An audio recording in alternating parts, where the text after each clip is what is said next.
اپنے ماں باپ کا گستاخ ہے. کیا نا اصل قبرہ نال وفا کرنی جو ماں باپ کا گستاخ.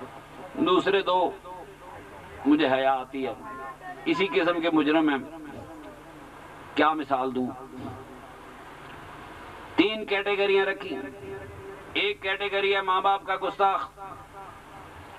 پھر میرے آقا نے فرمایا سنو مومنو، میں قیامت کے دن ہر بندے کی سفارش کروں گا، میں قاتل کی بھی سفارش کروں گا، مگر ماں باپ کے گستاخ کی سفارش نہیں کروں گا.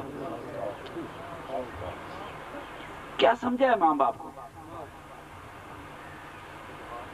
تم بی اے کر کے ایم اے کر کے ماں پیو ان پڑھ ہے، وہ تیرے استقبال کے لیے کھڑے ہو، یہی سمجھا ہے؟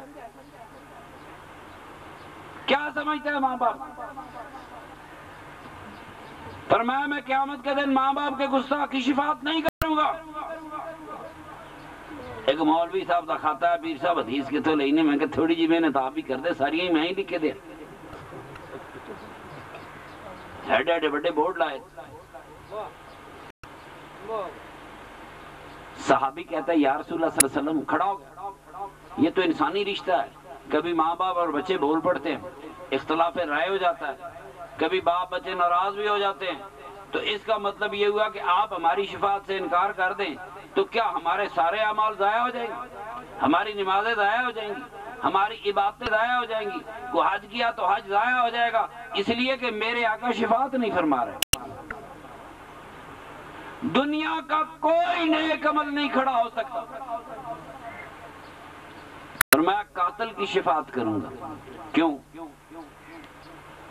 اپنے باپ کا قتل بیٹا معاف کر سکتا ہے، بیٹے کا قتل معاف کر سکتا ہے، میرا آقا پوری امت کا والی ہے، اس کے لیے کون سی مشکل بات ہے؟ تو نمازوں کی کہانی کہہ رہا، میں سرکار کہہ رہا، میں قاتل کی بھی کھڑا ہو جاؤں. معاف کر سکتا ہے، یہ اس کا اختیار ہے. فرمایا ماں باپ کے گستاخ کی نہیں کروں گا. آقا کے صحابی سوال کرتے گئے یا رسول اللہ عمل ضائع ہو جائیں گے، کیا بنے گا؟ آپ نے یہ نہیں فرمایا کہ اللہ سے معافی مانگو تو مل جائے گی. یہ مسئلہ ہے، دنیا کا کوئی گناہ کرو خدا سے معافی مانگو معافی مل جائے گی، مگر میرے سرکار نے یہ نہیں کہا خدا سے معافی مانگ تو معافی ملے گی. میرے آقا نے فرمایا تیرے مقدر کی بات ہے. اولاد گستاخ ہے تو مقدر کی بات ہے.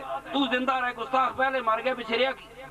فرمایا تو زندہ رہے، تیری ماں یا باپ یا دونوں مر جائیں، تو اپنے ماں باپ کے مرنے کے بعد اپنے ماں باپ کے لیے مغفرت کی دعا کر. جب تو ماں باپ کے لیے مغفرت کی دعا کرے گا، قبروں میں ماں باپ راضی ہوں گے، آسمانوں پہ خدا راضی ہو جائے گا، تیرے وہ جرم بھی معاف ہو جائیں گے جو زندگی میں ماں باپ کے ساتھ کرتا ہے.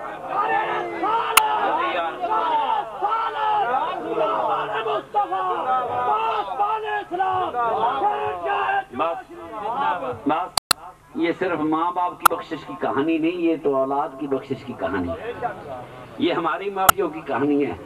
بچے ہوتے ہیں نا، ذرا گال ہوئی تو 3 دن ماں نہ بولے، پھر جب ماں نہیں ہوگی دنیا میں پھر بیٹھے سوچ رہے ہوگے یار فلاں مقام پر نہیں بولا تھا، فلاں مقام پہ اونچا بولا تھا، فلاں مقام پہ باپ کو جھڑکا تھا.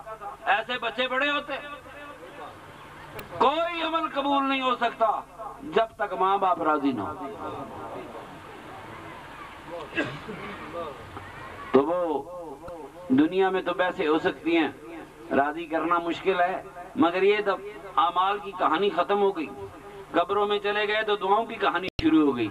اب دعاؤں کی کہانی شروع ہو گئی.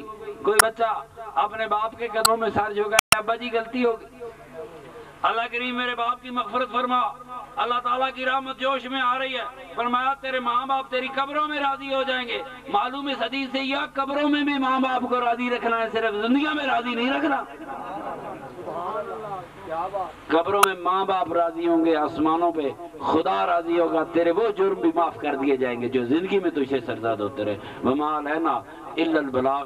1 مرتبہ الحمد شریف، 3 مرتبہ قرآن شریف. دیکھیں بات سنیں، میرے آقا نے فرمایا اگر کوئی آدمی کسی قبرستان کے پاس سے گزرے 11 مرتبہ قرآن شریف پڑھے قل اللہ احد اور قبرستان والوں کو بخش دے، میرا اللہ قدرت رکھتا ہے پورا قبرستان بخشا جائے.